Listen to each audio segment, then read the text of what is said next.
Legends never die.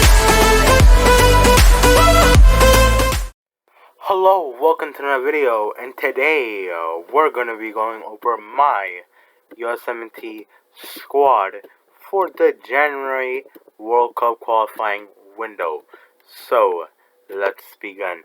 So, this USMNT camp is going to be the last one before the actual last one. So, this is going to be basically going to be just like an appeaser just for the final window, because expect the final window to be a lot of drama. It cannot be with it may not be with the USMNT, or maybe, but drama is gonna happen in some way or form, because since this is CONCACAF, lots of drama always happens. In general, in almost every World Cup qualifier, there is drama right at the end, like Portugal not making it to the Portugal having to be in the World Cup qualifying European playoffs, and Italy as well, the reigning Euro 2020 champions, who just came off from a summer of them winning the Euro 2020 title, and now they're in the European playoffs just to qualify for the World Cup, and they're in the same knockout with Portugal. So yeah, honestly, World Cup qualifying is full of surprises. So yeah, let's go over over an overview of this camp. So an overview of this camp. So home against El Salvador. Home against El Salvador on Thursday, January 27th, and that will be in Columbus. So no Salvatruchas there. Away against Canada. It won't be in the cold of Edmonton. I do not know where it will be, but it will be January 30th. That's for certain, and it's going to be on 2 p.m. So, yep, the scheduling there is a little bit messed up, but still, home against Honduras, and that will be on Wednesday, February 2nd, in Minneapolis, most likely in Minnesota. There won't be a lot of Honduras fans over there, considering that there's not many Mexicans over there. So yeah, expect a 27-man roster. That's what I'm going to be expecting. The most likely will be a 27-man roster, since the USMNT will play 3 games in 1 week. We're going to be needing 27. We're going to be needing about 27 men. Since you should be expecting things like injuries, some players not wanting to be playing in Canada. This camp does not bring too much conflicting with players of not wanting to play in a certain country, since they won't have to be playing in, like, let's say, in Honduras or Panama or some other poor Central American country, but they'll be playing in Canada away, which is not too bad, but still, it's going to be really cold. But still, many USMNT players are used to the cold. The USMNT needs 7 or 9 points to guarantee qualification in this window. If I was Greg, I would be saying just qualify already. Just qualify. Win the 2 games at home, draw at Canada, or you can go for the win against Canada. It's better to go for the win than the draw, because if you go for the draw, you can risk losing. So obviously, go for the win. Just be done with it. Don't risk up until the final window, since that window you'll be having to play Mexico first, then Panama. You're gonna be playing Panama at home, then you're gonna have to be playing against Costa Rica, and that'll be a pretty hard window. So you do not want to risk. You don't want to risk too much in that window. Just get the 7 points or 9 points right over here. Just be done with it. So yeah. So let's go over my 27-man roster. So yeah, let's begin. So my goalkeepers, I'm gonna highlight anybody that I think will be held questionable due to maybe some injuries, or maybe just Greg pulling off some Greg shenanigans. So Gabriel Solina is the only one in this list. It's Zach Steffen, Matt Turner, and Gabriel Solina. Zach Steffen does tend to be a little injury prone for a goalkeeper, but look, I'm not expecting him to get injured during this window. So yeah, expect Zach Steffen to be pretty healthy, and Matt Turner, you should be expecting him to be on the roster as well. Both of them should be in the roster. Gabriel Solina, maybe he cannot be due to Sean Johnson.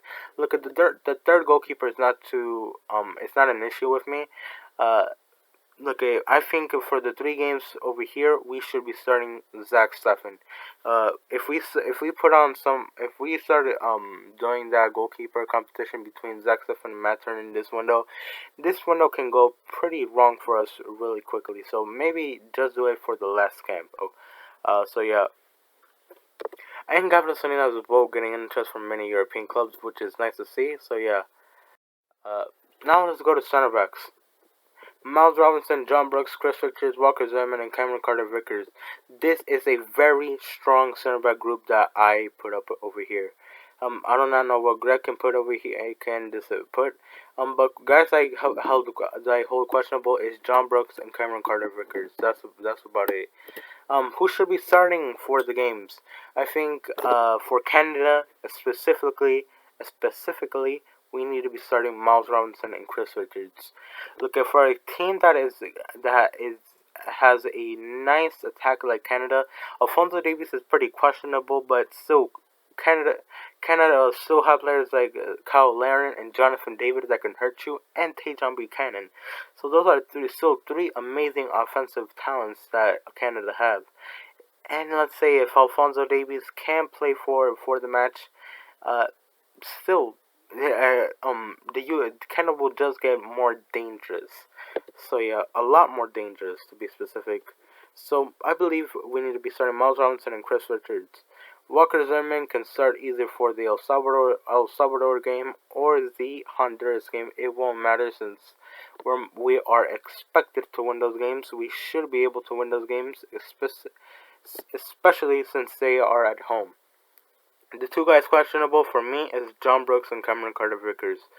John Brooks, we all know Greg has cut him off recently from the World Cup qualifiers and from the national team. He had some attitude problems or some other stuff like that. But still, I believe John Brooks should be able to play during this window.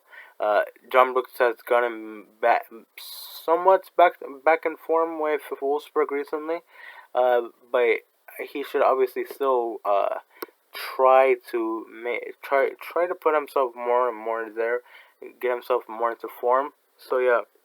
Cameron Carter-Vickers, the best centre back in Scotland. I know the Scottish Premiership is most likely on the same level of MLS, excluding obviously Celtic and Rangers, who most likely may win MLS Cup every single year, and the Supporters Shield as well. However, Cameron Carter-Vickers has done very amazing, very amazing. The best centre back in Scotland, in my opinion, and statistically as well, and according to many reporters. So obviously, yeah, John. Okay, Cameron Carter-Vickers is pretty questionable since Greg can choose someone else, as well as the same for John Brooks. I can see Greg choosing Tim Ream and Aaron Long. Look, I do not want to see Aaron Long during this window. Mark McKenzie as well. Greg can choose them. Look, I have nothing wrong with Mark McKenzie. He finished the year strong, and I mean very strong with Genk in the Belgian league. But still, I believe we should let Mark McKenzie just stay in form with Genk, and then we can bring him on for the last camp if he stays in that magnificent form that he's in right now. And Belgium is as well a tougher league than Scotland by a long shot. But still, Mark McKenzie, we should let him stay in form with Genk. Then we can bring him on for the last camp. So yeah. Now let's go to fullbacks. I'm going to be bringing 5 fullbacks, and that's what most likely Greg is going to bring. Fullbacks is it's pretty common for players to get injured, so obviously we need to bring plenty. So Serginho Dest we should bring him. Joe Scally, obviously, has had a great season with Borussia Mönchengladbach. Anthony Robinson has been a revelation this World Cup qualifying window. I've never really seen Anthony Robinson really great within the national team, apart from World Cup qualifying, which he has been amazing in for the most part. Sam Vines, I'm not very high on Sam Vines. If we could bring someone else like Kevin Paredes, I would certainly bring Kevin Paredes. We as well have DeAndre. Yeah, I'm as well gonna bring DeAndre Yedlin since he brings plenty of experience, but he's gonna be the third right back choice. Other right backs, like other fullbacks that we can bring, is Reggie Cannon, who can play both the center back and the right back, but I believe we don't need him right for now, but still, Jonathan Gomez is another guy that we can bring, but considering he has such young age, and let's say he gets injured, Anthony Robinson gets injured, we're gonna have to play a 17-year-old Jonathan Gomez that has only played in USL, and basically is going to be playing in La Liga too, I believe, with Real Sociedad. So that would be a pretty risky decision in my opinion. So I believe we should be bringing Sam Vines. If we have Cam Paredes available, I bring to Cam Paredes over Sam Vines comfortably, but still, Cam Paredes is injured right now, so yeah. Guys that I can see Greg not choosing is Joe Scully, and that's about it. That's really about it. We all know how Greg is with Joe Scully. He didn't choose him for the last game for no apparent reason whatsoever. So yeah, that's about the only player I can only see Greg not choosing for the roster, but he should choose Joe Scully. He as well has COVID right now, but I believe once he gets back, he will get back into form immediately. So yeah. Now let's go to midfielders. I'm gonna be bringing 7 midfielders since we're gonna be playing a 3-game window in a week. So I believe having 7 midfielders is going to be critical to in case of injury. So Weston McKennie, Yunus Musa, Tyler Adams, Gianluca Busio, Luca De La Torre, James Sands, and Kevin Acosta. So Weston McKennie, arguably the most informed player right now in Europe for the USMNT. He had an amazing game against Inter in the Italian Super Cup. We have Yunus Musa, who started as a center forward for Valencia against Real Madrid. He had a pretty decent game considering that Valencia just got destroyed 4-1 by Real Madrid, but still, Musa did play somewhat decent. He was at least looking like he was doing something. Uh, Tyler Adams, the CDM, has gotten informed gradually with RB Leipzig, and as well has been playing pretty good with them as well. And look, he's arguably the most important player for us. If we didn't have Tyler Adams during this World Cup qualifying window, we probably would have had less points. And he's arguably the most important player for us, since we do not have any other CDMs that can replace Tyler Adams right now at the moment. Gianluca Busio, amazing season with Venezia, is very technical on the ball, and I like his creativity as well. I like he's more of a box to box midfielder for me, but he brings a lot to the table. He brings a lot of quality to the team, something that Sebastian Lletget does not bring. And speaking of quality, Luca De La Torre should be brought by Greg Berhalter since he has had an amazing season in the Eredivisie with Heracles, and Heracles will most likely be a relegation club without Luca De La Torre. So yeah, and James Sands, who is right now recently with Rangers, and we should try to replace Colin Costa during this window. And I'm going to be bringing Colin Acosta because out of Greg's favorites, I think he's the one who is most productive. He had a recent move to LAFC, and I feel bad for him. He wanted to go abroad, and I feel really bad for him that he's not going abroad. Hopefully, LAFC decides to loan him and decides not to keep him. Hopefully, that's what I'm hoping. This is what I'm hoping.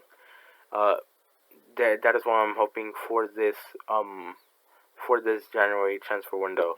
So, guys, I can see Greg not choosing as obviously Luca De La Torre and James Sands. In their places, I can see Greg choosing Sebastian Lletget and Christian John, the same annoying players as always, who I don't never like to watch them on TV because they only pass it backwards and sideways and never bring anything to the table for the national team, especially Lletget. FIFA America recently just made a video of Sebastian Lletget why he shouldn't be in the national team, and it's very self-explanatory. Sebastian Lletget only passes it backwards. He kills our offense. He killed our offense completely against Canada, and as well as he's just very frustrating to watch as well. And he's arguably not even a midfielder at times. He's kind of more like a center forward. He hides too much. He does not get involved. But still, I'm not talking here about Sebastian Lletget, but I'm just saying that we can see Greg Berhalter deciding not to choose guys that should be in the national team like Luca De La Torre and James Sands, and choosing guys that are annoying like Sebastian Lletget and Christian Roldan. So yeah. Now let's go to wingers. Christian posted Gio Reyna, Tim Weah, Brendan Erickson, and Conrad De La Fuente. So arguably, guys that I can see Gio Reyna and Tim Weah can miss this camp, not due to Greg not choosing them, but due to injuries. Yes, oh my goodness, injuries are very annoying. And in case if they miss it, in case if they miss due to injury, I have bring the Jordan Mihailovic and Jordan Morris. They both are kind of counterparts of the other two. The Jordan Mihailovic is kind of like a creator, like Gio Reyna is. I'm not comparing the two. Calm down. Gio Reyna is obviously a better player than Jordan Mihailovic, hands down. Tim was a player who's leagues above Jordan Morris. When Jordan Morris played against Mexico, he looked like dog, dog, dog crap. I was trying to find a counterpart for the S word, but obviously I'm not going to try to say the S word, so I just say dog crap. Uh, Against Mexico, but still Jordan Morris is one of the guys I can tolerate on the national team, so I will bring him since he's kind of athletic like Tim Weah, and he can play the striker like Tim Weah, and those are pretty much how the similarities end, because Tim Weah is a by far better dribbler and by far better crosser than Jordan Morris.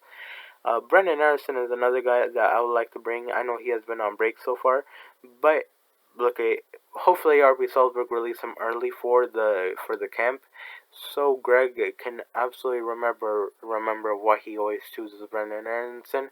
For obvious reasons, he brings a lot of quality to the table for the national team, and hopefully he does get a January transfer window. Because look, if he stays with RB Salzburg, that will pretty much be a waste of time, since we all know RB Salzburg are not going to beat Bayern Munich anytime soon. Conrad De La Fuente from Marseille, another guy I can see Greg not choosing, because obviously someone exists, which is Paul Arriola, which is very annoying to watch Paul Arriola do some random stuff on the television, while a guy like Conrad De La Fuente, who deserves a call-up, is having to watch the game by TV and having to watch Paul Arriola just do Paul Arriola stuff, which is not much. The Jordan Mihailovic I can as well see Greg not choosing, due to Greg having a hatred for creative players. So pretty much, I can see Greg choosing guys like Paul Arriola, and I can see him as well playing Christian Roldan on the wings. So yeah, that's pretty much about it. So yeah, now let's go to the last part, which is strikers. Ricardo Pepi and Daryl DK should be the only strikers for me. Daryl DK, I can see Greg not choosing him due to his love of Jay-Z Zardes, which is annoying. But this is self-explanatory. Ricardo Pepi, the most informed player, the most informed striker that we have right now. Very young, 19 years old. Hopefully he starts scoring goals for Augsburg very soon. He had a debut and looks pretty good. Pretty good in some moments. But obviously, hopefully Augsburg do make chances for them. Do make chances for him. Daryl DK had his recent move to West Brom and should be debuting this weekend. Hopefully, he starts banging him some goals. So can Greg choose him over a guy like Jay-Z Zardes? Jordan Pefok, many have been asking for Jordan Pefok to be in the national team, but here's my stance on Jordan Pefok. I do not love watching Jordan Pefok on the I do not like watching Jordan Pefok, and Greg does not like watching Jordan Pefok since he's way too slow and way too static for the national team. He does not press too much, as well as he is very average technically, and obviously Daryl DK is a way better player in my opinion. Daryl DK moves a lot. He's a better finisher in my opinion, and he's going to be playing in a better league soon. I believe the Swiss league is pretty much on the same level as MLS, excluding Young Boys and Basel, maybe, since if they were in the MLS, I cannot be pretty certain in them winning the MLS Cup, but at least reaching the playoffs. That's about it, really. That I can see some reaching for certain, but still, that's about it.